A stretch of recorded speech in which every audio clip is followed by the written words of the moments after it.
হেশটেগ জাষ্টিস for Zubeen গাৰ্গে স্পৰ্শ কৰিলে 3 মিলিয়ন স্পৰ্শ কৰিলে অৰ্থাৎ ফেচবুকৰ ইকোসিস্টেমত হেশটেগ জাষ্টিস ফৰ জুবিন গাৰ্গ কেইবাৰ লিখা হ'ল 30 লক্ষ বাৰ লিখা হ'ল অসমীয়াই 30 লক্ষ বাৰ লিখিলে ফেচবুকৰ ইকোসিস্টেমত হেশটেগ জাষ্টিস ফৰ জুবিন গাৰ্গ আৰু 30 লাখ অৰ্থাৎ 3 মিলিয়ন স্পৰ্শ কৰাৰ পিছতে এই যি ডিজিটেল আন্দোলন এই আন্দোলন বিশ্বৰ অন্যতম সৰ্ববৃহৎ ডিজিটেল আন্দোলন হিচাপে পৰিগণিত হৈছে কাৰণ আমি বিগত দিনকেইটাত বিশ্লেষণ কৰি আহিছিলো সৰ্ববৃহৎ ডিজিটেল আন্দোলন কেইটাৰ বিষয়ে এটা সৰ্ববৃহৎ বিশ্বৰ ডিজিটেল আন্দোলন আছিল যিটো আন্দোলনে সমগ্ৰ বিশ্বত শিৰোনাম দখল কৰিছিল সেইটো আছিল #MeToo সমগ্ৰ বিশ্বত কৰ্মক্ষেত্ৰত যৌন নিৰ্যাতনৰ সন্মুখীন হোৱা মহিলাসকলে মুকলিকৈ তেওঁলোকে কি ধৰণে নিৰ্যাতনৰ বলি হৈছিল কোনে তেওঁলোকক নিৰ্যাতন কৰিছিল কবলৈ আৰম্ভ কৰিছিল #MeToo দি সেই ডিজিটেল আন্দোলনটোৱে 2017-18 চনত স্পৰ্শ কৰিছিল 3.2 মিলিয়ন কিন্তু জুবিন গাৰ্গৰ এই ন্যায় বিচৰাৰ নেটিজেনৰ এই আন্দোলনটোৱে অসমীয়াৰ এই আন্দোলনটোৱে এক ধৰণৰ স্পৰ্শ কৰিবলৈ গৈ আছে MeToo আন্দোলনক আৰু MeToo আন্দোলনক স্পৰ্শ কৰাৰ পিছতেই হেশটেগ জাষ্টিস ফৰ জুবিন গাৰ্গ হ'ব বিশ্বৰ অন্যতম এটা সৰ্ববৃহৎ আন্দোলন আজিৰ তাৰিখত যদি আমি তালিকাখন চাওঁ সাগৈ ফেচবুকৰ ইকোসিস্টেমক বিশ্বৰ এইটো সাগৈ তৃতীয়টো সৰ্ববৃহৎ হেশটেগ আন্দোলন হ'ব এতিয়া প্ৰথমটো কোনটো প্ৰথমটো হৈছে ব্ল্যাক লাইভছ মেটাৰ পূৰ্বতে আমি বিশ্লেষণ আগবঢ়াইছিলো 2013 চনত এগৰাকী কৃষ্ণাংগ যুৱকক মাৰ্কিন যুক্তৰাষ্ট্ৰত যিগৰাকী ব্যক্তিয়ে নিষেধ কৰিছিল তেওঁক যেতিয়া কোৰ্টে দুখমুক্ত কৰাৰ পিছত ক্ষুভিত হৈছিল কৃষ্ণাংগ লোকসকল সমগ্ৰ বিশ্বৰে আৰু তেওঁলোকে নিজৰ ক্ষোভৰ বৰ্হি প্ৰকাশ ঘটাইছিল #ব্ল্যাক লাইভছ মেটাৰ এই শিৰোনাম দি কিছু কথা ব্যক্ত কৰি আৰু সেই #ব্ল্যাক লাইভছ মেটাৰ স্পৰ্শ কৰিছিল 17 মিলিয়ন অৰ্থাৎ 1,70,00,000 দ্বিতীয়তে আছে MeToo কেম্পেইন #MeToo কেম্পেইন আৰু তৃতীয়তে এই মুহূৰ্তত আমি এক ধৰণেৰে ক'ব পাৰোঁ তৃতীয়ত আছে #জাষ্টিস ফৰ জুবিন গাৰ্গ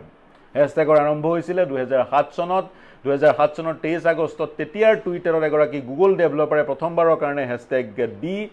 এটা শিৰোনাম দিছিলে তেওঁ পোষকতা কৰিছিল এই শিৰোনামটোৰ তলতে সেই বিশেষ বিষয়টোৰ সন্দৰ্ভত কথাখিনি লিখা হওক যাতে নেটিজেনে টুইটাৰৰ ব্যৱহাৰকাৰীয়ে সেই বিষয়টোৰ বিষয়ে জানিবলৈ হলে একে ঠাইতে সেই বিষয়টোৰ বিষয়ে জানাৰ এক সুযোগ পায় এনে ধৰণৰ পোষকতা তেওঁ কৰিছিল আৰু তেওঁৰ সেই আহ্বানৰ সঁহাৰি জনাই বা পৰামৰ্শৰ সঁহাৰি জনাই টুইটাৰে 2009 চনত আৰম্ভ কৰিছিলে হেশটেগৰ সৈতে সংলগ্ন কৰি লিখা শব্দলানিক হাইপাৰলিংক কৰাৰ ব্যৱস্থা তাত ক্লিক কৰিলে হাইপাৰলিংকত ক্লিক কৰিলে হেশটেগ সেই শব্দলানি লিখি কোনোবাই শিৰোনাম দি যিখিনি কথা লিখে সেই বিষয়টোৰ সন্দৰ্ভত একে জেগাতে পোৱা যায় আৰু 2009 চনৰ পৰা টুইটাৰে ট্ৰেন্ডিং টপিকৰ এক শিতান আৰম্ভ কৰিছিল আৰু সবতকৈ বেছি যিটো বিষয়ৰ হেশটেগ হৈছিল সেই বিষয়টো ট্ৰেন্ডিং টপিকৰ তালিকাত অন্তৰ্ভুক্ত হৈছিল আৰু সমগ্ৰ বিশ্বত ট্ৰেন্ডিং টপিকত থকা বিষয়সমূহে প্ৰভাৱ বিস্তাৰ কৰিছিল ৰাজনৈতিকভাৱে সামাজিকভাৱে আৰু আজিৰ তাৰিখতো ফেচবুকৰ ইকোসিস্টেমত হিয়া টুইটাৰৰ কথা কৈ আছো টুইটাৰে যেতিয়া এনে ধৰণৰ নিয়ম আৰম্ভ কৰিলে কাৰ্যকৰী কৰিবলৈ ললে ফেচবুক ইত্যাদি এনে ধৰণৰ কাম আৰম্ভ কৰিলে আৰু মন কৰিব এইটো হৈছে কোনোবাই নিজৰ দাবী উত্থাপন কৰা নিজৰ অভিব্যক্তিক প্ৰকাশ কৰা খুব জাহিৰ কৰা দাবী উত্থাপন কৰাৰ অতিকৈ সহজ উপায় অসমৰ বা বিশ্বৰ প্ৰতিগৰাকী অসমীয়াই জুবিন গাৰ্গৰ মৃত্যুৰ ন্যায় বিচাৰি জুবিন গাৰ্গৰ মৃত্যুৰ প্ৰকৃত কাৰণ বিচাৰি মৃত্যুৰ সৈতে জড়িত সকলক দোষী সাব্যস্ত কৰি শাস্তি দিয়াৰ দাবী ৰাজপথত গৈ উত্থাপন কৰিব নোৱাৰে কিন্তু যদিহে তেওঁলোক ফেচবুকৰ ব্যৱহাৰকাৰী টুইটাৰৰ ব্যৱহাৰকাৰী ইউটিউবৰ ব্যৱহাৰকাৰী তেওঁলোকে টুইটাৰ ফেচবুক বা এক্স ফেচবুক বা ইউটিউবত বা আন ছ'চিয়েল মিডিয়াত হেশটেগ লিখি জাষ্টিস ফৰ জুবিন গাৰ্গ নিখন্দেহে লিখিব পাৰে আৰু হেয়াই হ'ল সমগ্ৰ বিশ্বৰে অসমীয়া জাগি উঠিলে আৰু সকলোৱে লিখিবলৈ আৰম্ভ কৰিলে এবাৰ নহয় বহুবাৰ লিখিবলৈ আৰম্ভ কৰিলে #জাষ্টিস ফৰ জুবিন গাৰ্গ আৰু তাৰে ফলশ্ৰুতিত আজিৰ দিনটোত কিছু সময় পূৰ্বে জাষ্টিস ফৰ জুবিন গাৰ্গ শীৰ্ষক সেই হেশটেগটোৱে 30 লক্ষ স্পৰ্শ কৰিবলৈ সক্ষম হৈছে আৰু তাৰ সমান্তৰালকৈ যদি ইউটিউবৰ আমি কথা কওঁ ইউটিউবত 45,000 এনে ধৰণৰ ভিডিও আছে যিবোৰ ভিডিওৰ ডেসক্ৰিপচনত নহলে কমেন্টত #জাষ্টিস ফৰ জুবিন গাৰ্গ লিখা হৈছে এনে ধৰণৰ 15,000 ইউটিউব চেনেল আছে যিবোৰ চেনেলৰ ডেসক্ৰিপচনত টাইটেলত নহলে কমেন্ট সেকশনত #জাষ্টিস ফৰ জুবিন গাৰ্গ লিখা হৈছে অৰ্থাৎ অসমীয়াৰ এলগৰিথমত এক ধৰণেৰে ইউটিউবে হওক ফেচবুকেই হওক এক্সেই হওক যে হেছটেগ জাষ্টিছ ফৰ জুবিন গাৰ্গে চানি ধৰিছে বুলি ক'ব পাৰি এতিয়া প্ৰশ্নটো উত্থাপন হয় যি সময়ত আৰক্ষীয়ে তদন্ত চলাই আছে ছিংগাপুৰ পৰ্যন্ত গৈছে অসম আৰক্ষীয়ে তদন্ত কৰিবলৈ জাষ্টিছ সৌমিত্ৰ শইকীয়াৰ অধীনত এখন কমিশ্যন গঠন হৈছে অনাগত সময়ত আদালতত বিষয়টোৰ সন্দৰ্ভত ট্ৰায়েল আৰম্ভ হ'ব গতিকে এনেবোৰ হৈ থকাৰ মাজতে hashtag justice for Zubeen Garg লিখি কি ফাইদা হ'ব কি লাভ হ'ব এনে কৰিলে জুবিন গাৰ্গে কেনেকৈ ন্যায় পাব প্ৰকৃত কথাটো হৈছে hashtag justice for Zubeen Garg যিমানেই আমি বেছিকৈ লিখোঁ যিমানেই আমি বেছিকৈ লিখি ইতিহাস সৃষ্টি কৰোঁ সিমানেই চৰকাৰ বা আৰক্ষীৰ ওপৰত হেঁচা পৰিব যিটো তদন্তটো প্ৰকৃত ৰাস্তাত লৈ যোৱাৰ বিভিন্ন সময়ত আমি দেখিছিলোঁ বিশেষজ্ঞসকলে কৈছিল আইনজ্ঞসকলে কৈছিল আৰক্ষীয়ে এনে কিছুমান পদক্ষেপ গ্ৰহণ কৰিছে যিবোৰ পদক্ষেপে অভিযুক্তৰ অধিবক্তাক কিছু সুযোগ প্ৰদান কৰিব গ্ৰাউণ্ড দিব অভিযুক্তক দোষমুক্ত কৰাৰ পক্ষত কোৰ্টৰ সন্মুখত বক্তব্য ৰাখিবলৈ আৰ্গুমেণ্ট কৰিবলৈ গতিকে তেনে কামৰ যাতে আৰক্ষীয়ে পুনৰাবৃত্তি নঘটায় এখন শক্তিশালী চাৰ্জশ্বিট প্ৰদান কৰিবলৈ যিবোৰ এলিমেণ্টৰ প্ৰয়োজন সেইবোৰ যাতে আৰক্ষীয়ে সংগ্ৰহ কৰে আৰু এনে এখন শক্তিশালী চাৰ্জশ্বিট যাতে 90 দিনৰ ভিতৰত কোৰ্টত উপস্থাপন কৰে আৰু সেই চাৰ্জশ্বিটখন ইমানেই শক্তিশালী হওক যাতে বিৰোধী অৰ্থাৎ অভিযুক্তৰ অধিবক্তাৰ হাতত কাউণ্টাৰ দিবলৈ কোনো ধৰণৰ আৰ্গুমেণ্ট নাথাকে সেয়া নিশ্চিত হ'ব যিমানেই আমি প্ৰেছাৰ দিওঁ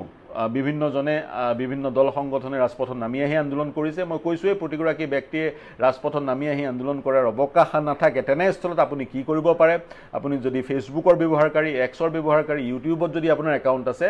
চিম্পলি লিখক hashtag justice for Zubeen Garg আপোনাৰ এই অৱদানে জুবিন গাৰ্গৰ ন্যায় প্ৰাপ্তিৰ যি পথ সেই পথ সুচল কৰিব মসৃণ কৰিব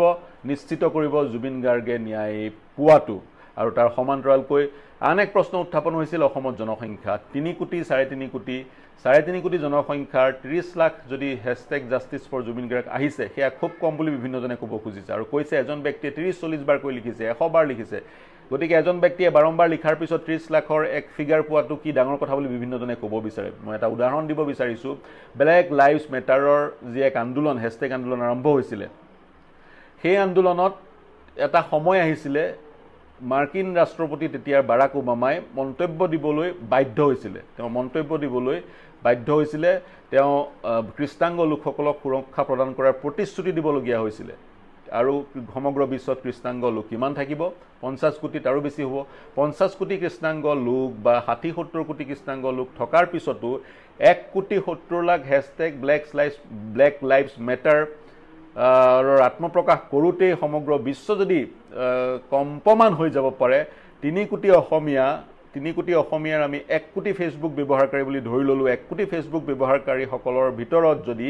hashtag justice for Zubeen Garg 30 lakh বাৰ বা 3 মিলিয়ন বাৰ লিখা হৈছে এইটো বহুত ডাঙৰ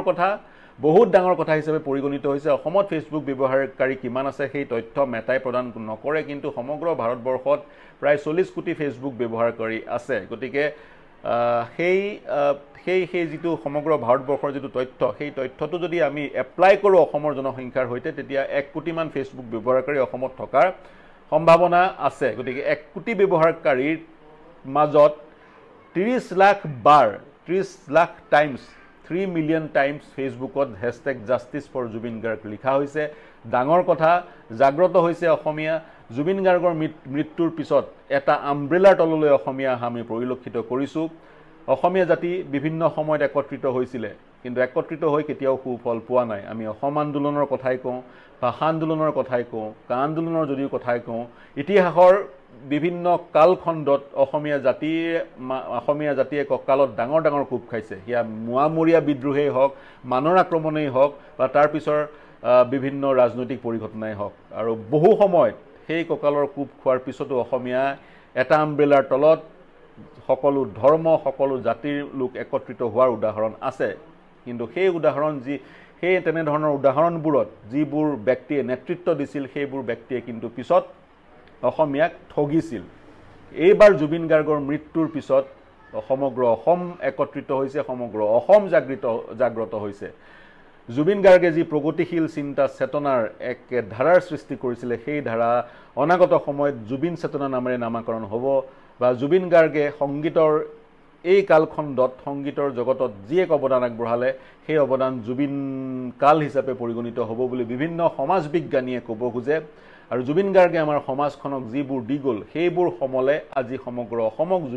জুবিনৰ মৃত্যুৰ পিছত সমগ্ৰ অসমক একত্ৰিত কৰিছে আৰু সেই একত্ৰীকৰণ প্ৰতিফলিত হৈছে #JusticeForJubin Garg শীৰ্ষক এই আন্দোলনৰ যোগেদি আৰু আজি সেই আন্দোলনে এক মাইলস্টোন পাইছেগৈ 30 লাখৰ এক মাইলস্টোন পাইছেগৈ তেনেকৈ আমি যিমানেই লিখি থাকোঁ এটাটো ৰেকৰ্ড হ'বই সমগ্ৰ বিশ্বই গম পাব ইউনাইটেড হোৱা অসমীয়া যে ইউনাইটেড হৈছে পুনৰবাৰ এটা সুফল পাবলৈ অসমীয়াৰ যে চেতনা জাগ্ৰত হৈছে সেয়া সমগ্ৰ বিশ্বই গম পাব প্ৰথম কথা আৰু দ্বিতীয় কথা চৰকাৰ প্ৰেছাৰত থাকিব বা আৰক্ষী প্ৰেছাৰত থাকিব তদন্ত পানী নসৰকা কৰিবলৈ অনাগত সময়ত যি ধৰণে এই ডিজিটেল আন্দোলন আগবাঢ়ি যাব ডিজিটেল আন্দোলনৰ প্ৰতিটো খবৰ আমি আপোনালোকক জনাই যাবলৈ প্ৰতিশ্ৰুতিবদ্ধ আপোনালোকে যিমান পাৰে ডিজিটেল যদিহে নেটিজেন আপোনালোক ইণ্টাৰনেট যদি ব্যৱহাৰ কৰে স্বাভাৱিকতে আমাক যদি পোনপটীয়া সম্প্ৰচাৰত চাই আছে বা পিছত ভিডিঅ'ৰ যোগেদিও চাই আপোনালোক নেটিজেন গতিকে লিখিব আপোনালোকে #JusticeForJubin Garg জুবিন গাৰ্গৰ স্পেলিংটো ZUBEEN লিখক গৰিমা গাৰ্গে যিটো আহ্বান জনাইছিলে আজি কিছুদিনৰ পিছত তীব্ৰ গতিত কিন্তু এই আন্দোলন আগবাঢ়ি গৈ আছে ৰেকৰ্ড ইতিমধ্যে কৰিছে আৰু ৰেকৰ্ড কৰিবলৈ গৈ আছে এই বিশ্লেষণ কেনে পালে জনাব বা অতিৰিক্ত হেশটেগ আন্দোলনৰ সন্দৰ্ভত অতিৰিক্ত কিবা তথ্য দিব বিচাৰিলে দিব জুবিন গাৰ্গৰ মৃত্যুৰ তদন্তৰ সকলো খবৰৰ কাৰণে চাই থাকিব নিউজ 18 অসম নৰ্থ ইষ্ট ধন্যবাদ